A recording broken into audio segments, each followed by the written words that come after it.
Hi guys, and welcome to the next episode in the series. We're getting towards the end of the build now, and I've got lots of finishing touches to do, so I thought I'd make this video just showing you all the little odd jobs which I need to do. Sky's kindly made me this list of things that need to be done. As you can see, it's quite extensive, so we can tick these off as we go, and then hopefully once we've done all this, we should be ready for the maiden voyage. I've still got the hot water system to make, but that's not going to stop us going away, because at the end of the day, we've never had hot water in the van before. That's just going to be a luxury, and it's going to be a DIY hot water system. Hopefully it works, and if it does, then of course I'll make a step-by-step video about it. So stay tuned. Don't forget to subscribe if you're not already subscribed, and if you click the little alarm bell, you'll get notifications when I post new videos, and hopefully that one will be worth a watch for sure, because it might give you some ideas for making a cheap hot water system for your van. The first job for today is to finish this end unit, which houses a sink. So I need to cut an end panel to go on here, and that's going to have a cutout for a speaker, same as that one there. That will go in there. I need a couple of switches on this panel, one for the awning light and one for some entrance lights, so when you come to the van at night you can turn that switch on and see up into the van without hurting yourself. It's going to have a cupboard door on here which folds down into a table. I need to build a framework to put the hinges on, and then we're going to clad that, put the end panel on, and that should finish that unit off.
Here we have the last cupboard door to go on, so I just need to put the handle and hinges on it.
and this is an extension to the worktop, so we've got a little bit more working space. And I've got these pop-up brackets here.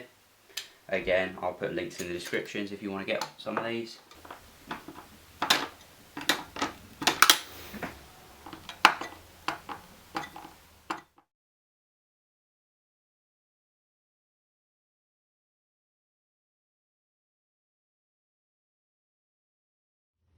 Put a groove in the back of this to take a strip light, and this is going to go around the step here in there, and then I've got another one here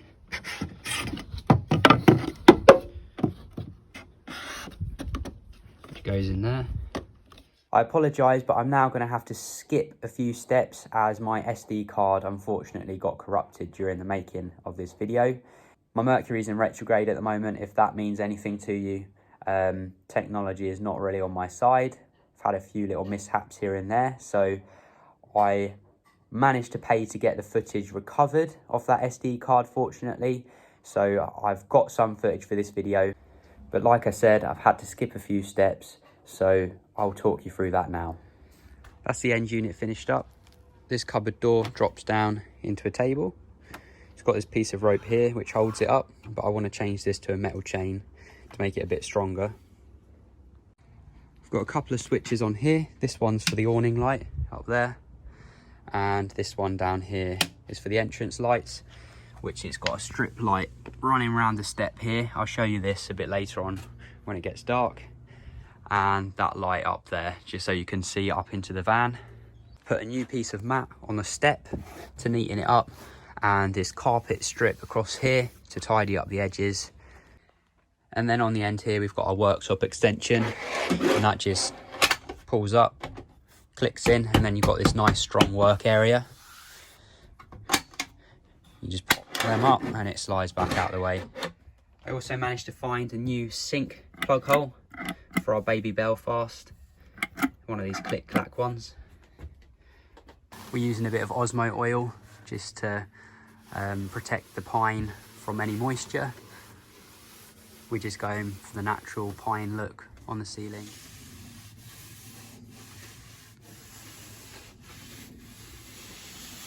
And the shower room's all trimmed and sealed now, so it's watertight. Can't take any credit for that. My old man did all the trimming and sealing. He's pretty good at it. He does it for a living, so I did a little bit of electrical work for him in exchange for this. I think it looks really nice, so thank you for helping out with that, Dad. We use Sikaflex Sani-Seal for all the masticing so that it doesn't go mouldy, hopefully. I've put up the shower curtain. I'll show you that. It's just an IKEA shower curtain rail, and then a cheap shower curtain that comes across here just to stop the water coming out. And you can pull the door across as well if you want. And the back of the door is waterproof too.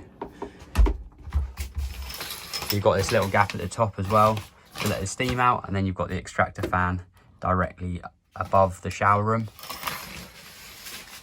to extract all the steam, and pressure boosting shower head, and I've just attached that to here with this plunger.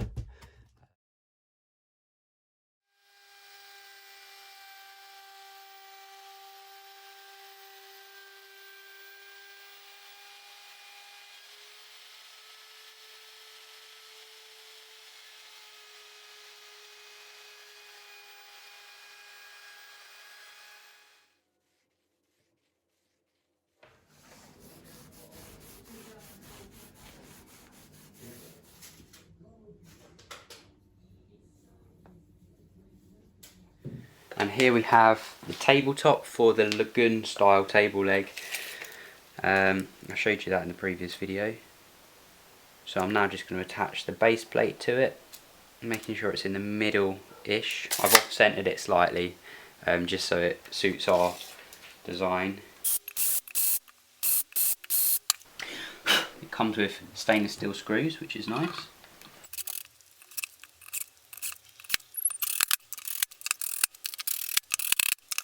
The last thing I want to do is over tighten these, and this goes on here.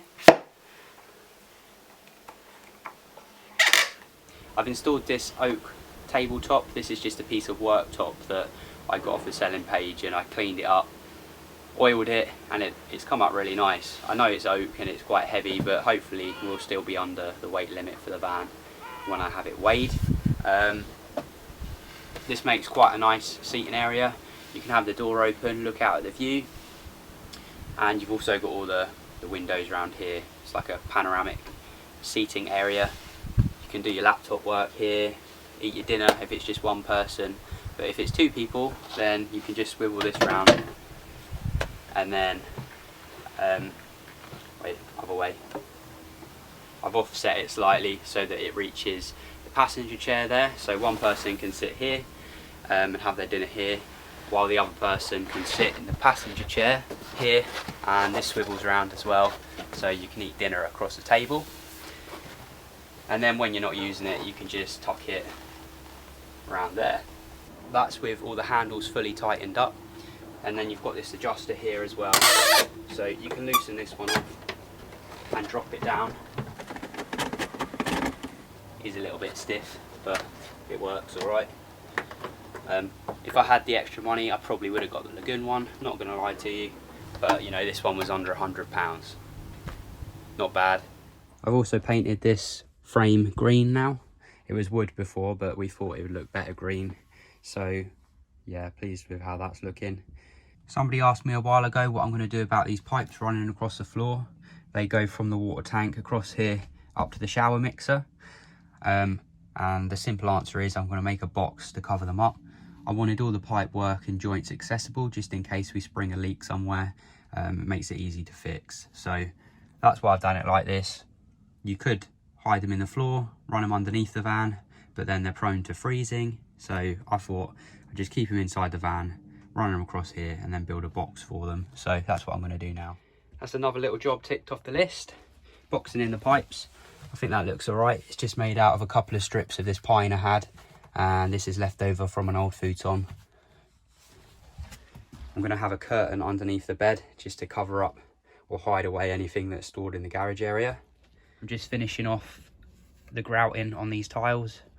I've just masking taped it off, and I'm just pressing the grout into the grooves, making sure they're nicely packed.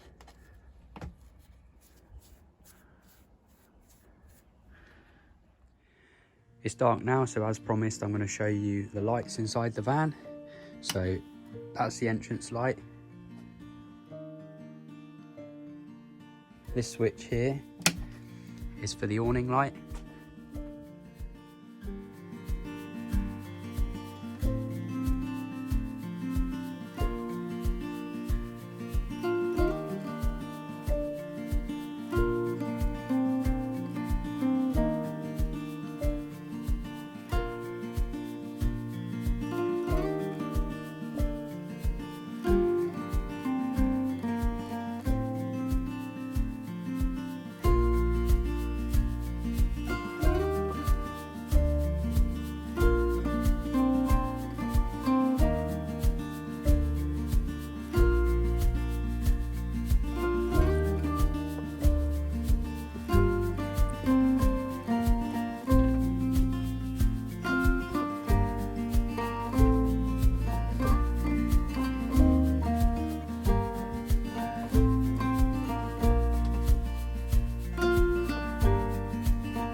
Helper today. She's making herself look even prettier, if that's even possible. I need to delete that right now. That's